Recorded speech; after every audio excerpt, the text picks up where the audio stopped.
There are 3 important steps that must be accomplished in order to achieve an accurate calibration: weighing the tint using a weight per gallon cup, performing the calibration procedure, and performing a cal check.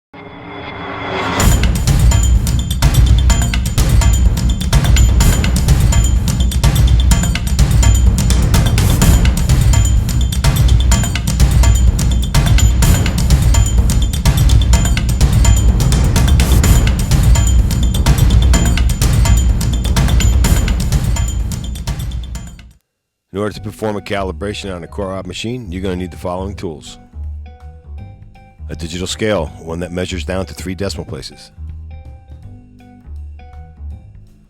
a weight per gallon cup. Here at COROB, we use a 50cc aluminum Guardco weight per gallon cup;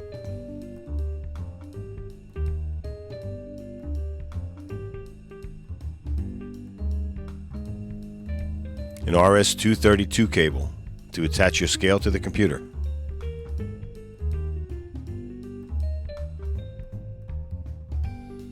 a serial to USB adapter. You can use this to attach your RS-232 cable to a USB port;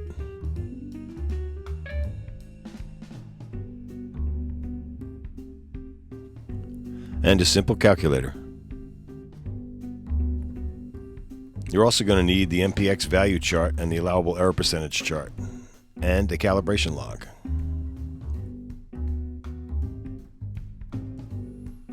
Alright, let's get started. Let's hook up our scale. Attach the power cable, then the RS-232 cable to the scale,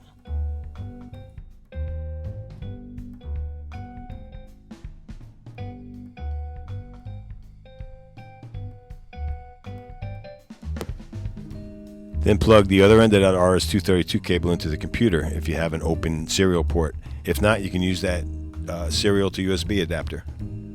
Then turn on the scale and make sure the scale is placed under the nozzles. After you have weighed the tint, as shown in the video entitled Weighing the Tint, open the calibration window in COROB Tech.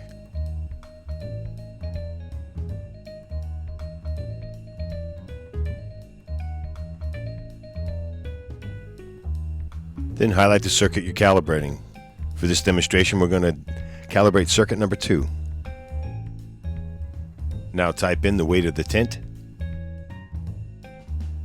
Then click on the options button. You're going to need to set up your scale.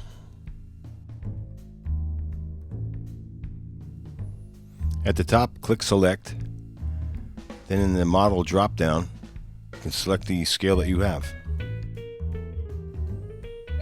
Then select the COM port that it's plugged into. Then select the bits per second your scale transmits at, and then click OK.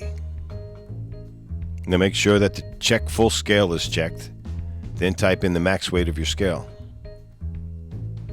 The waiting time before weighing should be checked, and it should be 2 seconds. The wait for stability signal should be checked. Then you have 2 options: incremental weighing mode and always tare after weighing. I prefer the always tare after weighing. Check can calibration should be checked, and 200 cc's in the box will work. The auto purge comes checked as a default. Uncheck it. Then click OK. Now make sure the circuit you're working on is highlighted, then press start. Then check to make sure you have an empty cup sitting on top of the scale, then click OK. Once you hit OK, the calibration process starts. This could take anywhere from 5 to 10 minutes to finish, depending on the model of your machine.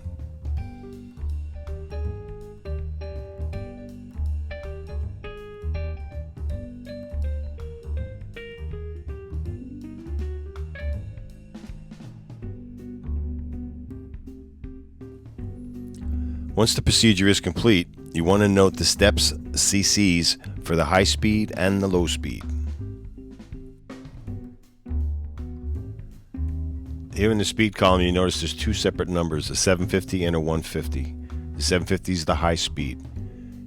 The 242 is the step CCs for the high speed. Jot that down on the calibration log.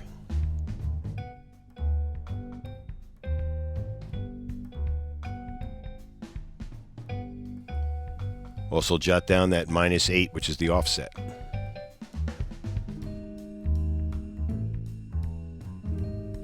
The 150 is the low speed, and the 243 is the step cc's for the low speed.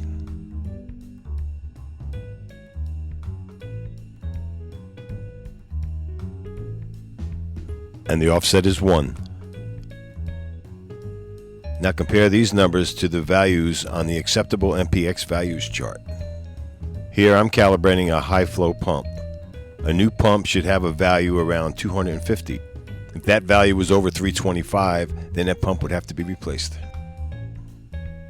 Now that that pump is calibrated, you would proceed to perform a calibration check. If you're going to calibrate the entire machine, then just perform this process on every circuit.